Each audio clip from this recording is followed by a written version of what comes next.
ZYM 825, Rádio Valinhos FM, operando em frequência modulada 87,9 MHz. Rua Padre Manuel Guinaud, 74, telefone 3871-1523. Rádio Valinhos FM 87,9, a voz da nossa gente.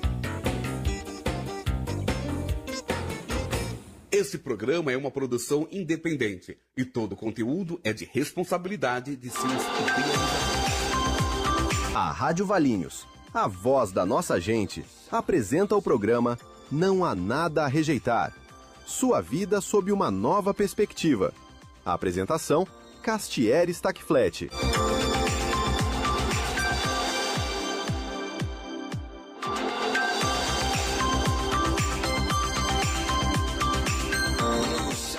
Boa noite, gente linda. Mais um sextou aqui no Não Há Nada a Rejeitar. Temos um programa cheio de emoções hoje. Estamos ao vivo na frequência 87.9 e também ao vivo no YouTube e no Facebook da Rádio Valinhos FM. O programa de hoje traz uma história que emocionou e impactou o Brasil. No ano de 2018... Vitória Gabrielle saiu para andar de patins e não voltou mais.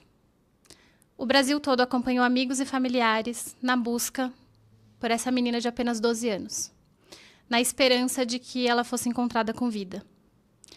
Infelizmente, não foi o que aconteceu. Mas hoje a gente não vai falar somente da tragédia. Nós vamos falar de superação, de fé, de propósito.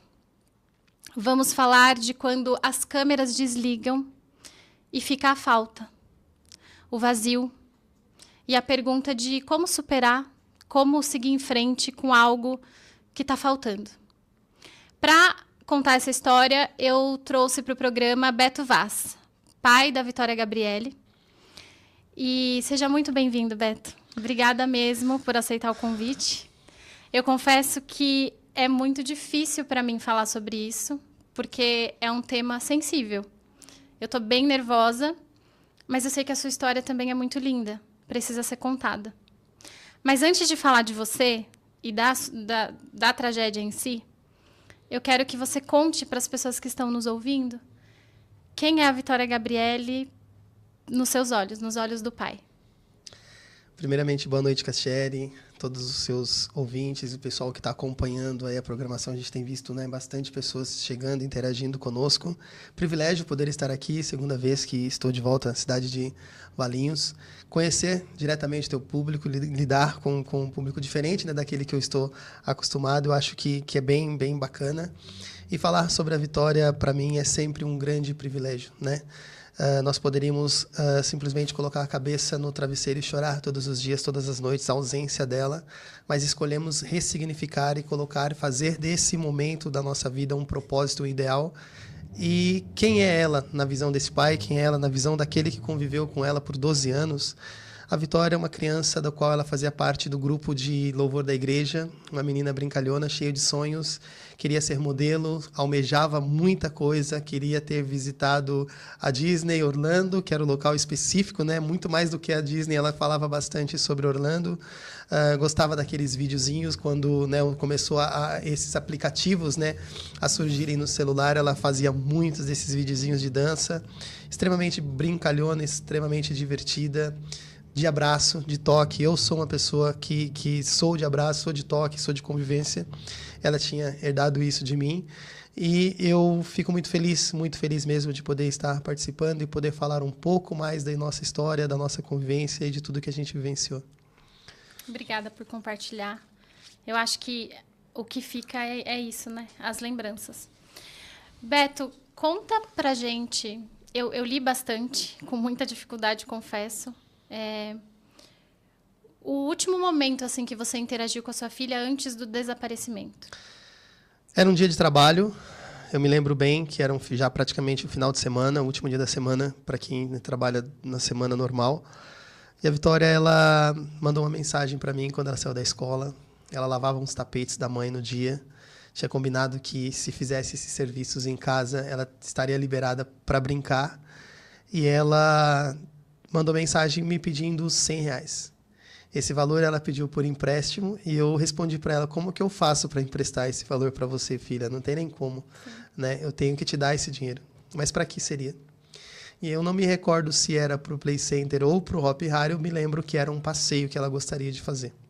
Como eu era um profissional da área da segurança, trabalhava como vigilante, então deu o horário de almoço, eu precisava abdicar do celular, guardá-lo de volta e só vou ver esse celular no final da tarde. Então ela respondeu para que seria, mas eu só vi isso depois, quando a Vitória infelizmente já não estava mais interagindo pelo celular. Ela deixou o celular, estava com o avô fazendo um serviço em casa, e foi para aquele movimento na qual todo mundo teve acesso e vê nas redes sociais aí, que é onde ela chega na frente da escola, ela senta, coloca os patins e sai andando para depois nunca mais, infelizmente, ser vista. É a última imagem que vocês têm dela. Sim, era a casa de um vereador de frente ali, né, aquelas câmeras que foram muito úteis para ajudar nas investigações naquele período. Dali, da onde ela estava sentadinha, que ela sai andando com aquele patins, até a porta do ginásio em torno de uns 100 metros no máximo, que foi onde ela, infelizmente, foi pega. E naquela mesma noite você já se deu conta que ela tinha desaparecido? A mãe conhece, né, convive, ela morava com a mãe, e ela chegou da escola, professora, por volta de umas 16 horas, mais ou menos. Já sentiu falta da filha, porque a casa da irmã dela é do lado, tem uma sobrinha quase da mesma idade, e ela não estava lá. As amigas mais próximas também não. Todo mundo conhecia o paradeiro da Vitória, que ela sempre estaria nos mesmos lugares, com as mesmas crianças. E a gente não acredita em coincidências, mas eram 4 meninas que combinaram de estar juntas. Nenhuma delas, das amigas, conseguiram estar, ou porque tinha lição de escola, ou porque a mãe não deixou, ou por algum motivo não conseguiu comparecer. Então, o que houve foi dela ter ido, se vocês não forem, eu vou sozinha. Mas era tudo muito próximo. Até então, a cidade nunca tinha vivenciado algo tão trágico quanto aquele momento. Então, todo mundo tinha liberdade, e as crianças com 12 anos, né, de poder brincar. Era normal você ver dezenas de crianças brincando na porta do ginásio, principalmente quem era morador do bairro, né? E aí, quando a mãe viu que a Vitória não estava, contatou todas as amigas mais próximas e também ninguém deu paradeiro, esperou o meu horário de chegar, por volta de umas 18 alguma coisa, para tentar saber, que era a última opção dela, de saber aonde a nossa filha poderia estar. E, infelizmente, ela, ao saber que não estava, ela já tinha, inclusive, colocado nas redes sociais, tamanho desespero, e por conhecer a própria filha, ela já tinha colocado nas redes sociais. Por volta de umas 23 horas, mais ou menos, quando ela voltou a olhar o celular, tinha mais de 300 mil compartilhamentos só no Facebook, tentando dar conta do paradeiro dela. Já tinha viralizado e estava todo mundo sabendo do que estava acontecendo. Naquele momento, quando eu saí para a rua para procurar pela minha filha, eu cheguei do trabalho, foi o tempo de tomar um banho e me situar também da situação. Ela poderia estar com o Marcos na igreja, né, que meu filho também fazia parte, não estava, porque ele chegou, ele não estava. E as opções de procura vai começando a diminuir, né? E o desespero bateu quando, por volta de umas 21 horas, mais ou menos, eu e algumas pessoas já estavam da família, né, procurando também, encontrando pessoas que nós não conhecíamos, com a foto dela nas mãos, procurando, e eu falando, é minha filha. Então, já existiam muitas. Você estava buscando e as pessoas estavam te parando na rua, perguntando se você conhecia. Se eu conhecia, exatamente. É difícil.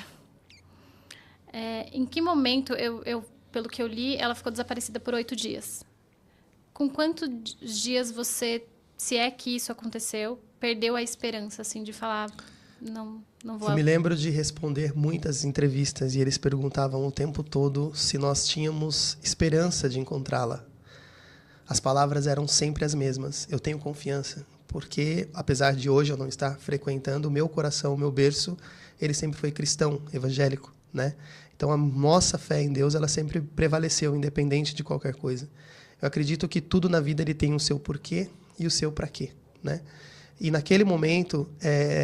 já passando já do 6º dia, era quando eu pude perceber que as palavras, elas ainda se pronunciavam, mas os olhos, eles já não entregavam mais a mesma intensidade. Já não sabia que ponto era confiança e que ponto era esperança de encontrá-la.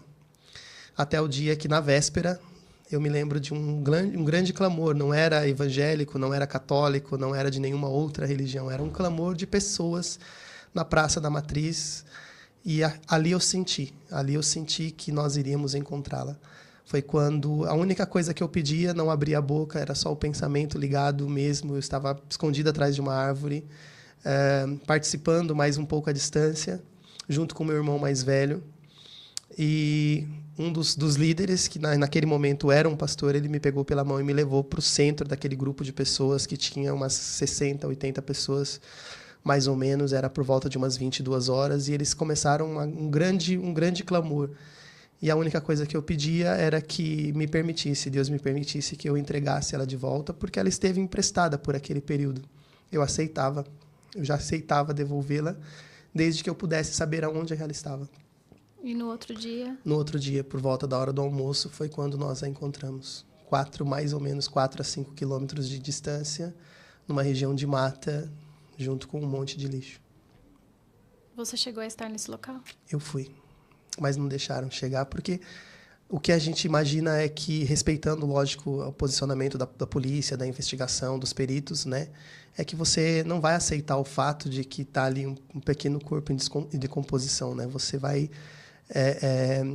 tentar abraçar, tentar cobrir, estava frio, né? Você vai tentar abraçar, vai tentar cobrir, e você vai acabar causando algum contratempo para quem está ali participando da perícia e tudo mais.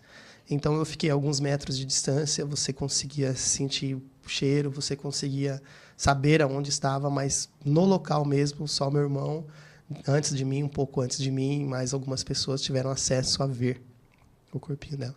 Eu só pude fazer o reconhecimento algumas horas depois, já no necrotério. Ok. Depois disso, eu imagino que deve ter virado sua vida de ponta cabeça. Como que foi a investigação? Eu acho que não dá para a gente ficar focando tanto no ocorrido, porque eu quero mostrar para as pessoas a sua história, como você virou a chave, se é que dá para falar que virou a chave. Mas a sua vida virou de ponta cabeça depois disso. As pessoas, elas analisam assim, né? Teve um óbito, perdeu alguém, realmente doeu bastante, mas a sua vida tem que seguir. Elas não olham que, naquele momento, você era um profissional da área da segurança e, alguns dias depois, você não poderia mais colocar uma arma na sua cintura. A empresa da qual eu fazia parte, ela estava perdendo o posto, ela estava se desligando. Então, era uma opção. Ou eu viajaria todos os dias 100 quilômetros para ir para um novo posto de serviço, as empresas de segurança funcionam assim, ou eu simplesmente aceitava o desligamento, que era algo, naquele momento, que era tudo o que eu mais queria, né? Para poder descansar, para poder colocar a mente no lugar, para poder me recolher da maneira como eu imagino que seria aquele momento. Só que outras empresas depois, ela vai te submeter a uma sequência, por melhor que você esteja, por melhor que seja a sua mente. Naquela época acontecia muitas, né, de vigilante que atirou contra a própria cabeça, que fez justiça dentro de algum banco, trocando tiros e tudo mais, enfim, os surtos, né? Mas não era algo que aconteceu. Você era submetido a algum psicólogo, ele dava ok para você ou voltar ao trabalho ou exercer a sua função, mas as empresas optavam pelo medo, pelo risco, pelo trauma gigante, né, que tinha sido submetido, e no final das contas você se depara com um tempo de 1 ano após ainda não estar trabalhando. E aí eu tive que buscar uma nova qualificação, eu tive que voltar a minha mente para os estudos, porque você vê a depressão chegando, você sente. Você continua se alimentando, né? Eu perdi 10 quilos durante esses 8 dias. Você continua, depois a sua vida vai voltando ao normal, você continua se alimentando, você toma banho normal, só que você sente que você vai desapegando da vida. Era todos os dias dentro da minha casa, era todos os dias trancado. Gostava muito de ficar olhando nossas fotos, nossos vídeos, postando muita coisa a respeito, mas você vai desconectando da vida. E esse enfrentamento, ele se fez totalmente necessário. Eu, com o uso de um celular apenas, era o único aluno com essas condições dentro da sala de aula. Eu retomei os meus estudos, eu fui fazer uma formação em marketing. Foi difícil, né? Foi difícil fazer, mas teve muita ajuda do pessoal da escola para que eu retomasse, e a partir dali foi um recomeço para mim. O que marca esse momento para a minha vida foi uma entrevista que eu fiz quando aconteceu um novo caso na cidade. Já tinha quase 1 ano que tinha acontecido comigo, e entraram em contato para que eu recontasse novamente a história. Só que eu já estava num novo estágio da minha vida. Eu falei, eu não quero ficar me apequenando diante dessa situação. Nada do que aconteceu vai fazer com que eu traga a minha filha de volta. Então, o que eu posso fazer? Porque existiam pessoas que cruzavam o estado de São Paulo inteiro para trazer um abraço para uma pessoa, para um pai que eles não conheciam. Esse grupo, eu faço parte deles até hoje como voluntário. Então, foi ali que talvez tenha começado esse grande movimento que nós iniciamos, né? Que eles já traziam em si esse trabalho que era de acolhimento às vítimas de violência. A princípio, as primeiras pessoas me contataram como NAVE, depois vieram os União de Vítimas e tantos outros grupos que depois nós viemos a fazer parte. E desde então, você se depara com uma situação onde as pessoas estão te ligando para trazer condolências para você e, de repente, de uma hora para outra, estão te ligando e falam assim, olha, tem um pai, tem uma mãe que estavam chorando na televisão vendo o seu caso, só que agora aconteceu com eles. Você tem uma palavra de conforto? Eu não tinha, mas eu tinha esperança de que, com aquilo que eles fizeram por mim, eu poderia, de alguma forma, retribuir aquelas ações. E foi assim, esse meu recomeço, vamos dizer assim, né, de tentar ressignificar a própria vida, recontar a própria história.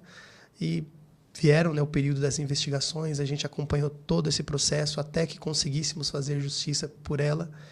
E mesmo não sendo suficiente, né, porque todos os dias acontece sempre algum caso que a gente nunca mede se é maior ou menor do que a nossa dor, mas a gente tem encarado da melhor forma possível, né? Deus tem dado força para isso.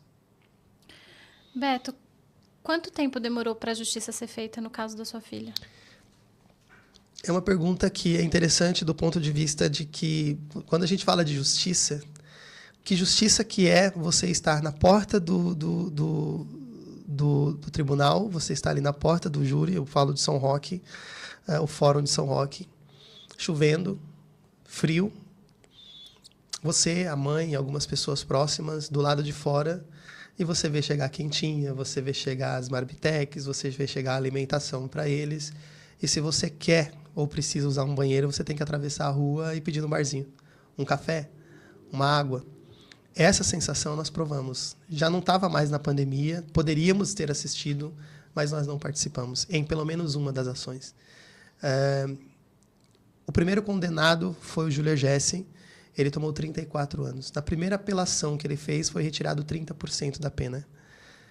E aí a gente sempre se pergunta, que tipo de justiça é essa que Sim. voltou na cena do crime e novamente tirou a vida da minha filha? Porque a sensação que nós temos é essa. Voltou na cena do crime, tirou a vida dela novamente, porque de uma forma diferente, mais branda talvez, porque mudaram o formato de execução da pena. Foi uma pena muito, muito, muito pesada. Bom, com 23 anos e 4 meses ou 7 meses da pena, ele já pode, com algum tempo, dentro de um ano, 2 anos, da data de hoje, por exemplo, começar a ter o benefício da saidinha. É um privilégio que é possível de se ter. E a gente está falando da justiça brasileira. Então, falar sobre justiça é um pouco difícil, olhando desse ponto de vista. No mais, teve alguns julgamentos, né? Depois, inclusive, foi arrolado o próprio mandante, que era o chefe dos 3, né? Acabou sendo arrolado na própria questão do caso da Vitória. Mas, assim, nós nunca temos a sensação de justiça. A justiça mesmo, a sentença mesmo, ela é nossa. Ela é da mãe, ela é do pai, ela é da família de que ficou aqui e não vai ter ela de volta. Essa, sim, é uma sentença. Qual é o sentimento diante disso? De impunidade, de que a justiça brasileira é uma vergonha. Nós acompanhamos dezenas de outros casos, cada um da sua forma, cada um à sua maneira, mas sempre com demonstrações públicas de que a justiça ela é muito falha quando se trata de vítima. A gente costuma falar que nós estamos sempre no final da fila nas decisões, mas o que é estar no final da fila? É sempre você ver decisões que favorecem o criminoso, que abrem portas para o criminoso. Agora o governo ele tem uma possibilidade, por exemplo, de transformar um criminoso, um detento, em um funcionário público. São muitas benesses ofertadas, né, para essa comunidade, enquanto as decisões são sempre as últimas. possibilidades nós não vemos, nós não temos. Comemora-se, por exemplo, uma tornozeleira eletrônica em alguém que foi um agressor de mulher, por exemplo, enquanto em outros países já se determina a prisão perpétua para quem cometeu um feminicídio, por exemplo. E nós estamos comemorando isso. Então, é um país de retrocesso, é um país de impunidade, é um país onde não se crê hoje em dia mais na justiça brasileira. E com as decisões que são tomadas, haja vista agora um exemplo, né, como foi o caso do filho, né, do Leniel Borel, que é um amigo que nós temos, né, tá aí aberto para todo mundo ver. A discussão já gira em torno de misoginia e não de uma criança que foi infelizmente assassinada com a conivência da própria mãe. Então a gente vai desacreditando, né, mas sem perder a esperança, porque o dia que a gente perder a esperança não faz mais sentido. Tem uma coisa que eu gostaria de comentar. É bem interessante quando você fala sobre esse acolhimento que vocês têm um com os outros. Eu pude presenciar essa semana algo que eu raramente vejo no meu dia a dia, que é você vibrar pela vitória de um sem lembrar da sua dor. Vocês fazem isso e para mim foi uma das coisas mais bonitas que eu recebi de presente essa semana. Cada pessoa que eu via vibrando por uma pessoa que a gente tem em comum, acho que você sabe de quem eu estou falando, eu não posso abrir aqui. Eu via as pessoas vibrando ali no telefone, cada pessoa que entrava naquela chamada não falava de si. Era daquele momento, era daquela pessoa. Eu raramente presencio isso na minha vida, porque eu vejo que o ser humano tem sido muito egoísta uns com os outros. E é uma pena que você precise passar por uma dor tão grande para poder olhar o outro. Porque não deveria ser assim. Mas, ao mesmo tempo, eu me sinto feliz de poder compartilhar isso com vocês e ver que é real. Mesmo que seja por conta de uma dor, existe um amor, um acolhimento real, não tem interesse, não visa interesse, sabe? Foi um dos presentes assim, que eu ganhei essa semana. Mas vamos ver um pouquinho dos nossos comentários aí? Léo, você me ajuda, porque eu sou ceguinha. Camila, do Crimes e Efeitos, boa noite, seja bem-vinda aqui com a gente. Camila é uma parceira nossa. Sabrina, mãe da Katrina, maravilhosa, que também é uma pessoa que teve uma perda grande e estamos buscando justiça também. Nídia, querida Nídia, obrigada por estar aqui com a gente.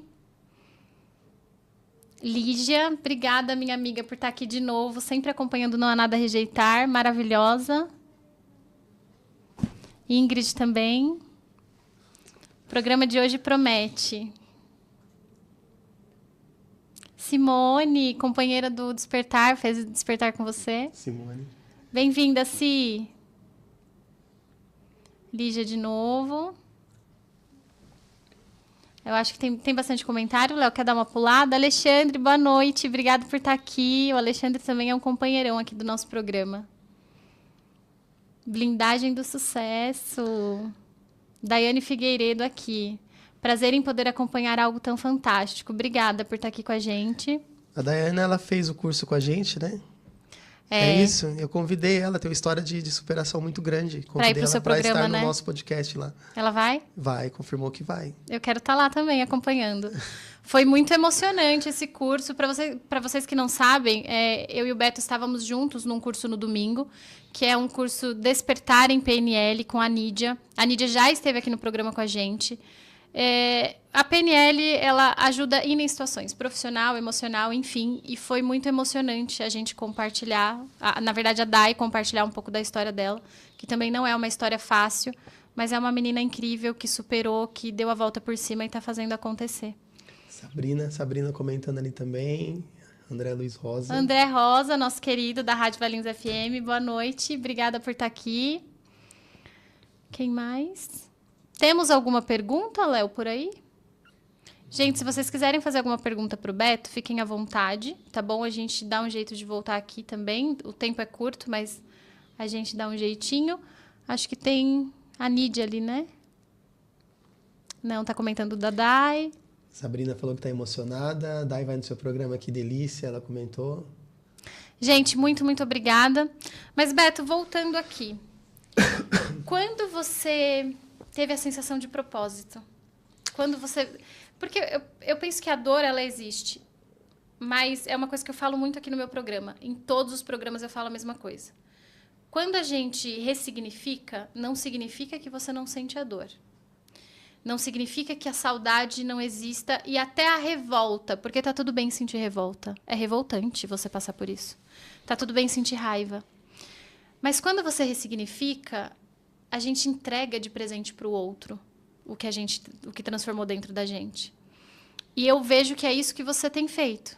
Você ressignificou, a dor existe, mas você não, me corrija se eu estiver errada, você não permitiu que a dor dominasse a sua vida e você entrega o acolhimento para outras pessoas. Quando que você teve essa noção de que isso se transformaria num propósito? Antes eu gostaria de fazer só um complemento na sua fala. Não sei se você permite que eu diga, claro, que essa certeza. pessoa da qual nós estávamos comemorando juntos era a Sabrina, pelos motivos que logo, se Deus quiser, nós saberemos, né? A Sabrina, quando eu soube da prisão do marido, do seu Chiquinho, que é um cara extraordinário, eu parei absolutamente tudo que eu estava fazendo, porque é quando a gente fica com o sentimento de que estamos chegando no nosso limite. Que justiça é essa? E todo mundo que estava, nós estávamos num café, numa reunião de trabalho, Thiago, que você conhece, de um pouco do nosso trabalho, estava junto e falou, Beto, não está bem, porque eu não conseguia mais fazer nada, e começou aquele alvoroço, aquele rebuliço todo, porque era a sensação que nós tínhamos. E a extensão de todo esse trabalho que nós fazemos, a sensação que nós temos é de família. Por ter passado a mesma dor, a gente tem um encaixe de abraço que é diferente de todos os outros. A gente fala dos nossos amigos, familiares de vítimas, cada um à sua maneira, né? Então, a gente está torcendo muito para que obtenhamos mais sucessos nesse processo que eles estão atravessando, e a gente atravessa junto, para chorar, para sorrir, para vencer os desafios, para ultrapassar as barreiras. Quando que você sente que isso se torna um propósito, você simplesmente sente acontecer. É onde o seu coração dorme em paz. É onde você se identifica, né? Eu me lembro que poucos dias após o que tinha acontecido conosco, aconteceu um caso em alumínio. E a imprensa tentando falar com o pai, ele estava carregando o corpo da própria filha, que já não era uma criança mais, mas saiu para comprar fraldas para o seu neném.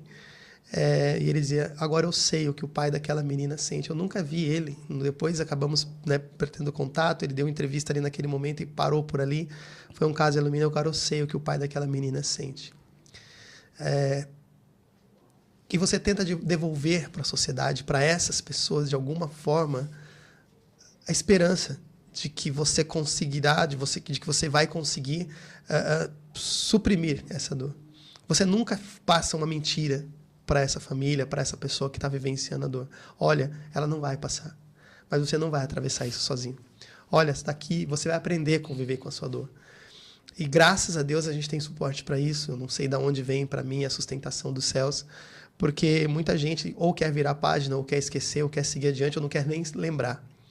Não tem como você não lembrar, é um pedaço seu que se foi, né? É uma parte sua que se foi. Então, você precisa aprender a ressignificar de alguma forma. E quando isso vira propósito, quando você entende que você tem como fazer mais, quando você entende que você tem como ser diferente, fazer diferença, cobrar, brigar, usar do tempo que você tem na sua vida para agradecer as pessoas que estiveram ao seu lado. Foram muitas pessoas. Quando faltou o poder público, pessoas que você não conhecia estavam lá presentes para abraçar. Quando faltou presença de quem deveria fazer, a população estava lá, as pessoas comuns como nós estavam lá o tempo todo. Então, nesse momento, você entende que, de alguma forma, você tem que devolver, porque daqui a pouco está acontecendo com outra pessoa. E o que nós podemos fazer para que não aconteça com outras pessoas? Nós não vamos trazê-la de volta. Mas você consegue inibir que aconteça pelo menos com mais uma criança, com mais uma família, com mais uma mulher, com mais uma independente de qual seja o gênero, né? Então, quando a gente para analisar e quando a gente toma conhecimento das pessoas das quais a gente convive e vamos ganhando essas pessoas de presente ao longo da vida, a gente vai tirando força daí. Então, não tem uma data, não tem um momento específico, você apenas sente. Eu vou ver se tem alguma pergunta aqui. Eu lancei uma enquete no Instagram foi muito tarde, não deu tempo de fazer isso antes, como eu sempre faço. Deixa eu ver se alguém respondeu. Não, aqui não temos. Temos alguma pergunta aqui? Beto, você sentiu culpa em algum momento? É a pergunta da Luísa. Luísa, obrigada por estar aqui, minha querida amiga maravilhosa. Culpa? Eu não sinto culpa. O que eu sinto é que num dos determinados momentos, e está lá, né, 675 páginas, se eu não me engano, do processo, e eu queria até agradecer a doutora Bruna Raca, que naquele momento ela se debruçou comigo por volta de umas 7h15 da manhã. Nós fomos até às 17 horas, eu não parei para almoçar, ela não parou para almoçar, a gente ficou de cafezinho, ela esclarecendo todas as minhas dúvidas. É que por ser pai, por ser mãe, eu não sei se ela se as pessoas que estão acompanhando, por qual motivo eu não estava naquele momento, mesmo que você sabia que você estava trabalhando, por qual motivo ela simplesmente, naquele momento, por exemplo, na cela, um dos depoimentos deles, ou nas falas deles, eu quero meu pai. Então, aí você fica com a sensação de impotência. Sim. Não de culpa, mas de impotência. Porque você quer proteger. Eu tenho outros filhos, né? Você quer proteger. E no momento em que você se torna impotente, aí vem essa sensação de impotência, acho que não de culpa. Gente, que difícil, meu coração Posso tá ler uma aqui, pergunta ali? Pode. Ó, tem duas perguntas. Uma do Crimes e Efeitos ali, que é a nossa amiga Camila, que está dizendo aqui, ó, que Beto, o que você acha do resultado do júri do menino Henri? Eu acho que, para mim, é uma discrepância. Eu acho que é uma total inversão de valores. Eu acho que é uma vergonha para o nosso país. Nós temos que, depois de tudo o que aconteceu, porque, para quem vê e olha, gente, por mais que ela quisesse esse direito, por mais que ela tivesse esse direito e por mais que ela tivesse as suas razões, ela soltou fogos. Você sabe que hoje eu estava pensando muito nas redes sociais, bombardeou com essa notícia, e o que eu acho mais intrigante é que, assim, semanas atrás, tinha uns pais sendo punidos porque a filha e os 2 filhos foram educados em casa, porque sabiam falar latim e inglês. E aí a gente vê um monte de mãe querendo os seus filhos. Eu me incluo nessa, porque infelizmente eu não pude criar o meu filho mais velho, muitas pessoas sabem dessa história. E aí você vê a justiça tomar uma decisão dessa depois de uma criança ser morta por uma negligência materna. Não é aceitável. Ela tinha obrigação. E mesmo que, um exemplo, está no meio de um processo, nessa luta por justiça, e foi para salão de cabeleireiro no momento da pós, enfim, não vou entrar nem nesse mérito, eu quero entrar. Pô, cara, tu é mãe. Ela está soltando fogos pelo fato dela ter sido inocentada da morte do próprio filho. A decisão da juíza é uma vergonha e abre inúmeros precedentes. Então, a gente vê a justiça sendo corrompida com decisões que não é a única, são outras. Muitas, porque é um caso de grande repercussão, mas injustiças a gente tem visto todos os momentos. Então, assim, abre precedentes para que outras posições sejam tomadas da mesma forma. Até o presente momento, ninguém viu na minha rede social falando alguma coisa sobre isso, porque a vontade que nós temos é de ofender. É de falar alguma coisa que vai bater de frente, amanhã depois você tomar um processo por isso. Mas eu queria muito, muito mandar um abraço para o Leniel e dizer para ele que, como pai, eu entendo muito do que ele está passando. E como ele disse, deixou muito claro, mataram o meu filho pela 3ª vez. Teve uma mensagem do Leão, que ele perguntou ali também. Eu já estou invadindo o espaço ali e comentando, que eu fico bem perto aqui do que está ali. O programa é seu, totalmente. Ele fala assim, em algum momento eu vi, gostaria de perguntar se o Beto encontrou alguém da parte do judiciário que o acolheu e ele sentiu realmente que a vítima foi colocada em primeiro lugar e não o agressor. É uma ótima pergunta. Obrigada, sim. Alexandre. Eu queria agradecer, Alexandre, pela oportunidade da pergunta, porque o promotor de justiça que acompanhou o caso, eu tenho muita gratidão, porque no momento em que ele fez a defesa da Vitória, no momento em que ele fez o posicionamento da Vitória, eu não sentia que ele defendia a Vitória, eu sentia que ele defendia os próprios filhos.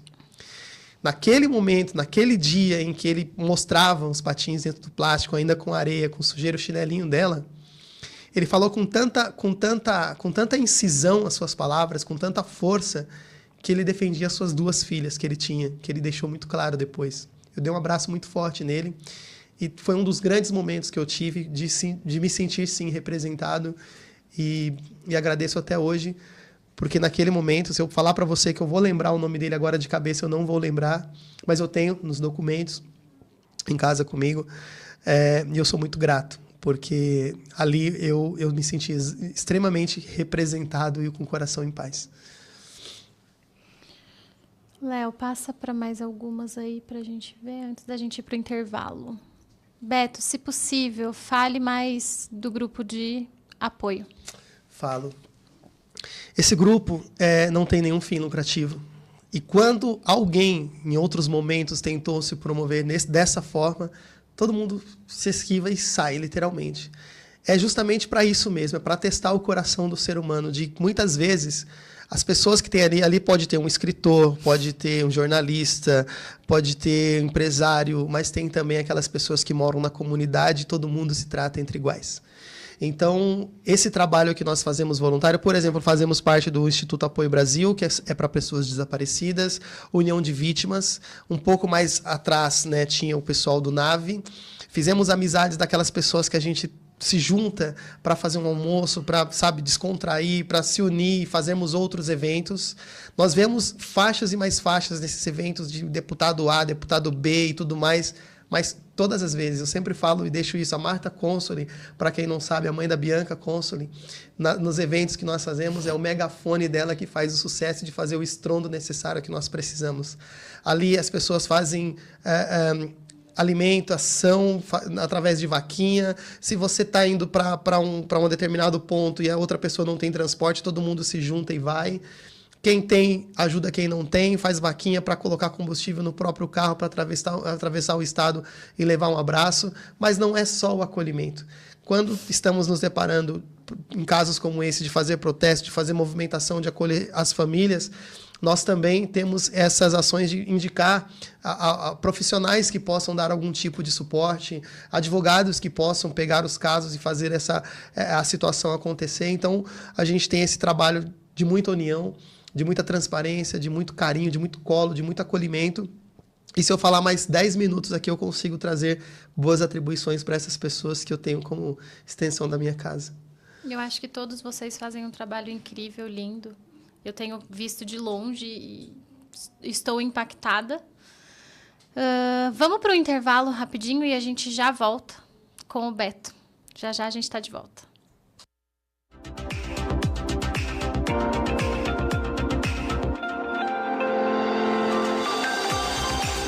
Estamos apresentando Não Há Nada a Rejeitar. Sua vida sob uma nova perspectiva. Com Castieri Stackflat. Voltamos em instantes, após a mensagem de nossos apoiadores culturais. Fique conosco.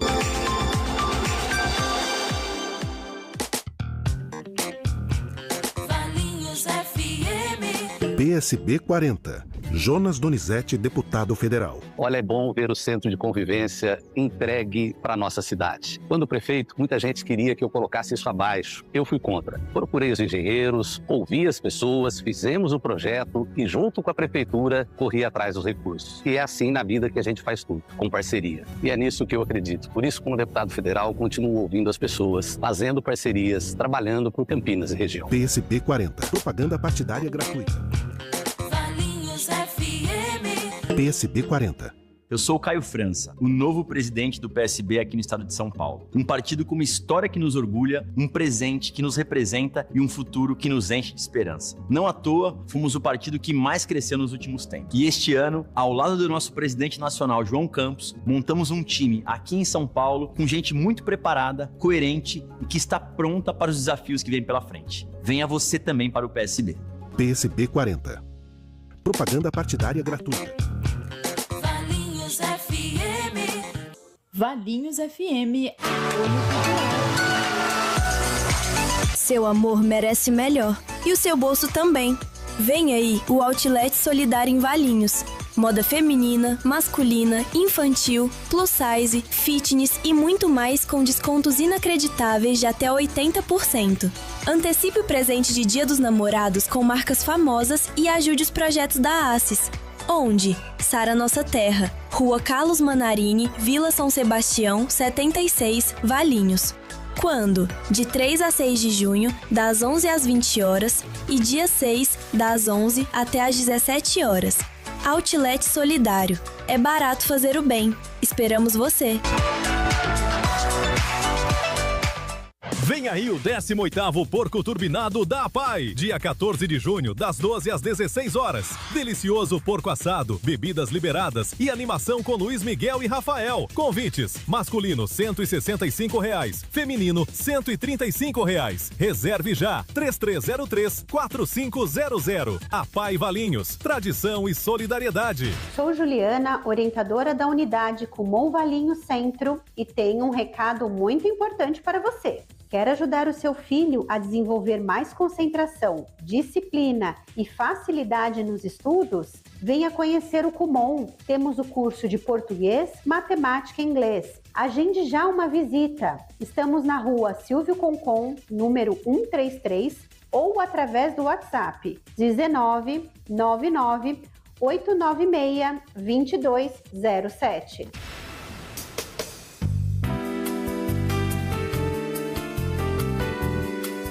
Valinhos FM, a voz da nossa gente.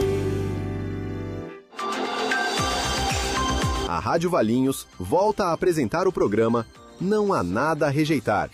Sua vida sob uma nova perspectiva.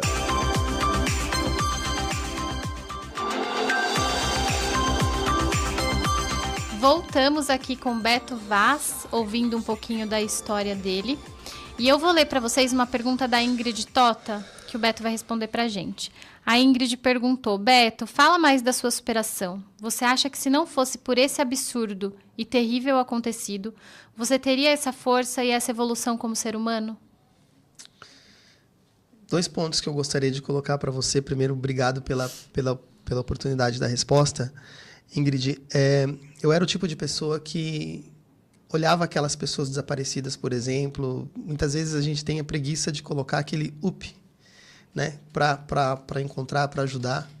Minha rede social era muito reservada a mim, aos meus filhos, às minhas ações. E hoje quem entra naquela rede social vê que ela é inteiramente voltada, quase que 95%, para dedicada à causa. E meu coração está super em paz com isso, né? A gente vai aprendendo a ser uma pessoa melhor todos os dias. Eu não sei se com essa resposta eu consigo responder você, mas eu tenho que ser sincero do ponto de vista de que se eu não tivesse passado por isso, eu não seria essa pessoa que eu sou hoje. Eu não sou uma pessoa melhor como sou hoje. Óbvio que você carrega no seu coração um propósito, você carrega a vontade de ajudar pessoas, mas talvez não na intensidade com a qual você, ao vivenciar isso, ao sentir na pele o outro lado, você aprende o quanto nós somos pequenos, o quanto somos, insignificantes. E assim a gente, a gente aprende a valorizar cada mínimo detalhe da nossa vida, das pessoas que estão ao nosso entorno, à nossa volta. Então, acho que nessa linha de pensamento, eu amadureci demais, eu evolui muito como pessoa. E eu dou graças a Deus por isso. No início do programa eu falei que tudo na vida tem o seu porquê e o seu pra quê. Talvez a gente nunca tenha compreendido, nunca venha compreender quais são os propósitos de Deus para nossas vidas, né? O que Ele permite acontecer, o que Ele... Enfim, eu tenho certeza que Ele não deseja o mal para nenhum de nós, mas o que Ele permite acontecer para algum motivo, para alguma motivação que está lá na frente, a gente talvez nunca venha saber. Enfim, eu não coloco a culpa em Deus por isso, mas eu agradeço a Ele pela oportunidade também de ser uma pessoa melhor. E com base nisso, para complementar a minha resposta para você, no local onde minha filha, infelizmente, foi vista em vida pela última vez, eu fui nomeado secretário de esportes da minha cidade. E lá eu pude desenvolver um trabalho que nós saímos de 345 crianças, que era o atendimento máximo até então, em todos os anos, para mais de 2.000 atendimentos. Nós saímos de 5 modalidades esportivas, que é o que nós tínhamos lá, para mais de 20 modalidades esportivas de atendimento entre mulheres, crianças e até idosos, né, que nós introduzimos pilates e outras ações mais voltadas para a terceira idade. Nós conseguimos trazer para a nossa cidade, por exemplo, o espaço Vitória Gabriele, que fica dentro da delegacia da cidade, que serve de acolhimento para mulheres, crianças e idosos vítimas de violência doméstica. Então, nós iniciamos um trabalho, por exemplo, foi nesse período também que nós tivemos uma tragédia dentro da cidade que envolvia o nome de Cairon Felipe, que era um local de total abandono e hoje é um centro de convivência, Cairon Felipe, que serve também de acolhimento para as crianças, um espaço de lazer para as famílias, que é dentro de um espaço da comunidade. Tudo isso, óbvio, com a contenção do prefeito, que eu queria muito agradecer o prefeito Rodrigo, primeira-dama Mirelle da cidade, queria muito agradecê-los, né? Só foi possível, óbvio, pela ação deles, mas teve por trás uma pessoa que entendesse esse processo e entregasse esses resultados, não iria, de fato, trazer. O ginásio de esportes da cidade não tinha uma câmera de segurança quando aconteceu o que aconteceu com a minha filha, que poderia ter evitado todo esse processo. Hoje ele tem 16 câmeras de segurança. Então, essas pequenas ações, elas simplificam uma resposta de que, nesse período, com tudo o que aconteceu, você aprende a recontar a história de forma diferente, sim, entendendo esse propósito. Você tem mais ou menos noção de quantas pessoas foram ajudadas depois desses projetos? Bom, eram 4.000 atendimentos por semana, né? Atendimentos, não 4.000 pessoas, né? Então, a mesma pessoa poderia fazer outros tipos de atividades dentro do município. Eu acho que é satisfatório do ponto de vista de que aquele local onde nós, no início da gestão, tiramos 3 toneladas de entulho, que era um galpão, literalmente falando, e é o único ginásio da cidade, crianças que você via usando drogas, que poderiam estar com a vida totalmente na errada, literalmente falando, estavam em cima do tatame ganhando medalhas para nós. O patins, que ela ficou conhecida como a menina do patins, hoje é uma modalidade esportiva da cidade. Essas mesmas crianças, elas já competiram em Ilhéus, na Bahia, competiram em Brasília, alguns deles com judô no Paraná e também com patins em outras modalidades. E Araçariguama, mesmo com o seu tamanho pequeno, se transforma numa referência da modalidade patins, que é um esporte fino, de forma gratuita, sendo a primeira cidade do país a ofertar um esporte como esse 100% gratuito. Então, são algumas das definições que a gente tenta impactar, a gente considera os números sem os considerá-los, né? Quanto mais conseguimos impactar de pessoas, de crianças, melhor. A Fiorella escreveu o seguinte aqui: e por que ainda escolher acreditar, buscar a fé, ao invés de se desesperar e lutar? Eu escolho acreditar a partir do momento em que nós tenhamos ações, Fiorella. Transformar os nossos acreditar em ações, eu acho que talvez seja o principal caminho, né? Você se cansa de ver aquilo que não está funcionando, aquilo que não está andando dentro do nosso país, dentro desse formato de leis que nós temos aqui. E aí primeiro você se torna voz, você tem dado amplitude a essas pessoas. Eu tive muito espaço de mídia naquele momento, tinha 8 links da Record naquela época, naquele período, dentro da nossa cidade, o que não é pouco, porque a gente sabe o que é uma cobertura e um custo. Era a época de Copa do Mundo e eles estavam vencendo a Copa do Mundo, por exemplo, em audiência. Então, para eles era vantagem ter aquilo ali também, óbvio que a gente entende isso. Mas, muitos casos, o que vai para a mídia é 1% daquilo que nós temos, né, de fato acontecendo todos os dias. Só para contextualizar, eu citei aqui o seu Chiquinho e a Sabrina, que é uma amiga que está nos acompanhando aqui também, queria deixar um abraço para ambos. Pesquisem, gente, Katrina. E a história dessa menina, que foi um caso em promissão. Com calma, depois dá um Google, vai no YouTube, digita lá, que você vai ver a quantidade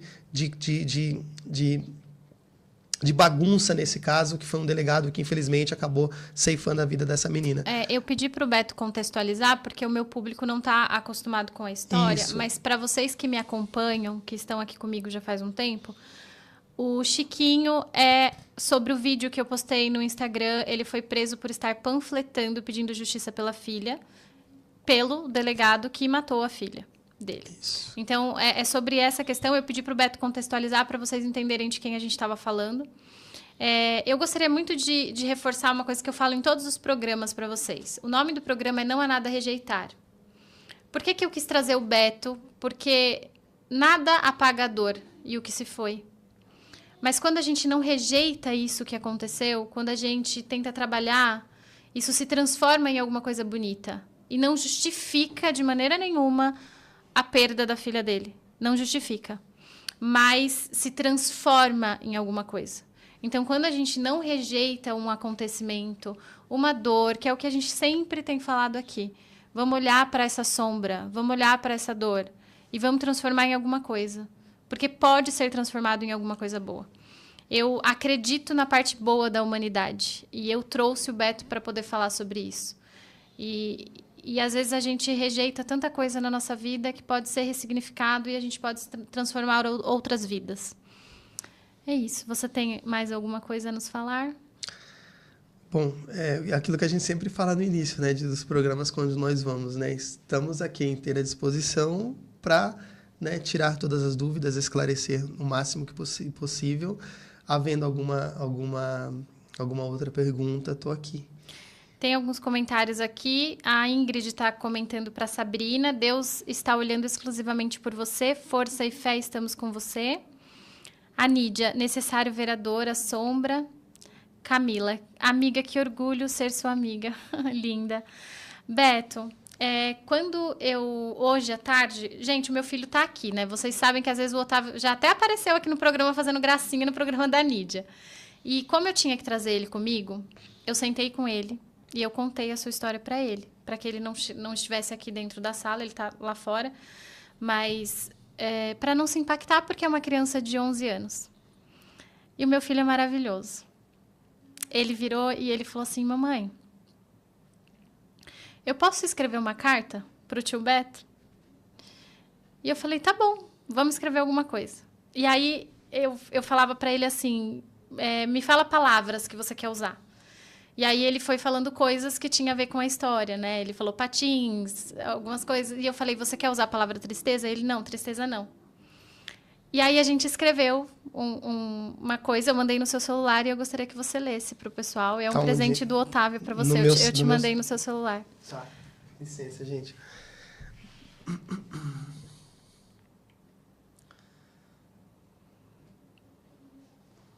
Deixa eu acessar aqui. É para eu ler? Isso. Tá. É um presente do Otávio para você e para a Vitória. Veio puramente de uma criança, então vale muito a pena você ler. Para Beto. O Brasil conheceu uma menina de patins. Você conheceu muito mais. Conheceu a risada que não aparecia nas câmaras, as histórias contadas no fim do dia, os sonhos de uma menina que queria crescer.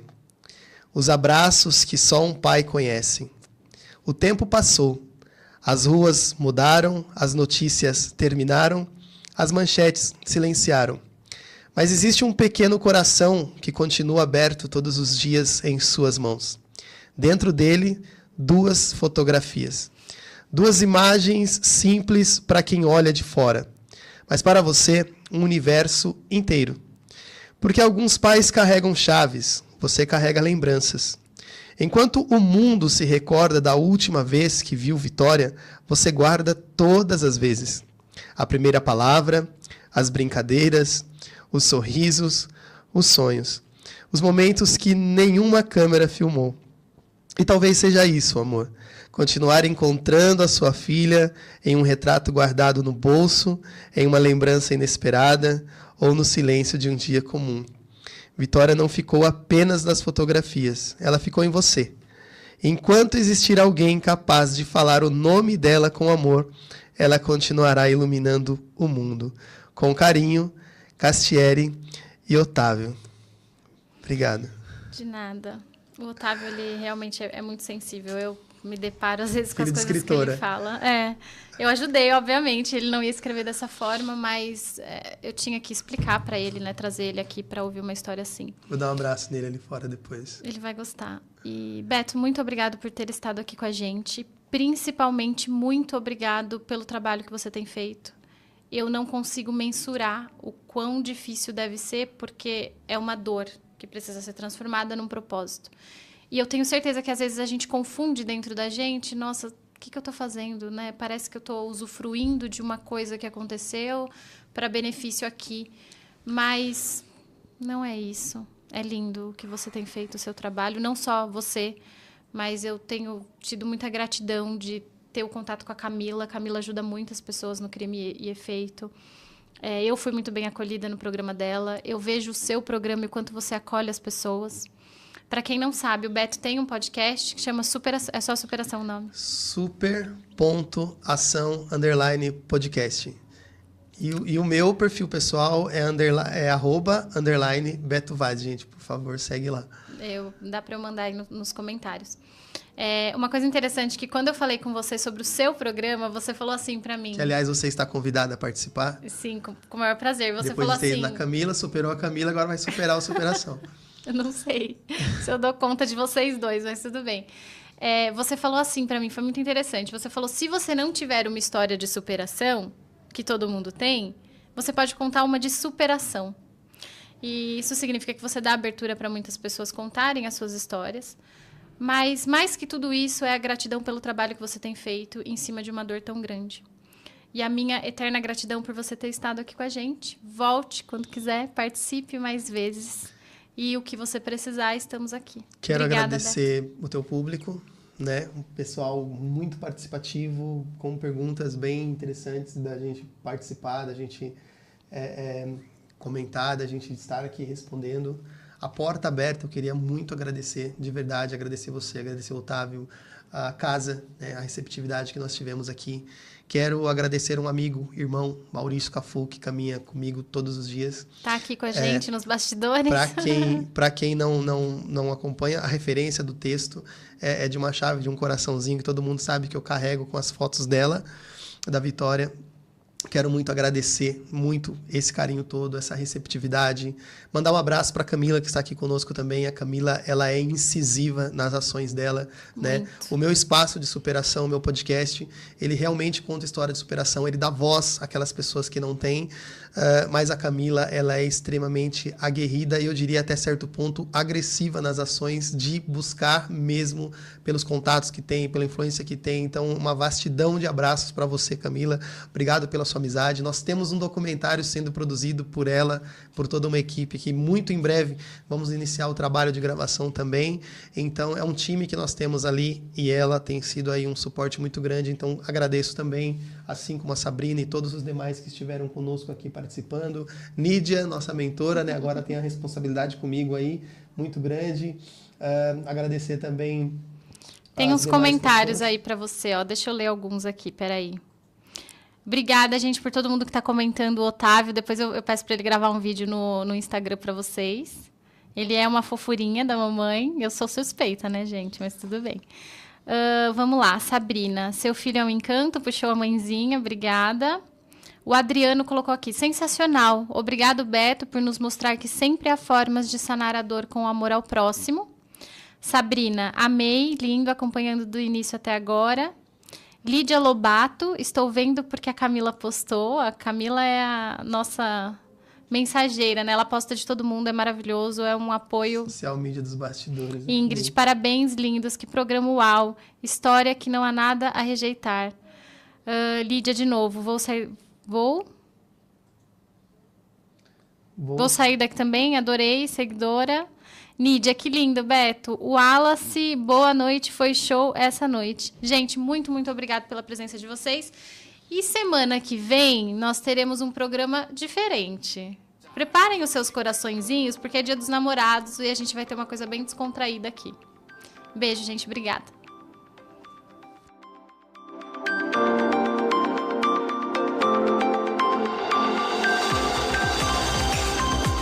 A Rádio Valinhos apresentou o programa Não Há Nada a Rejeitar. Sua vida sob uma nova perspectiva. Com a comunicadora Castiere Stackflat. Até ao próximo programa. Esse programa é uma produção independente e todo conteúdo é de responsabilidade de seus idealizadores.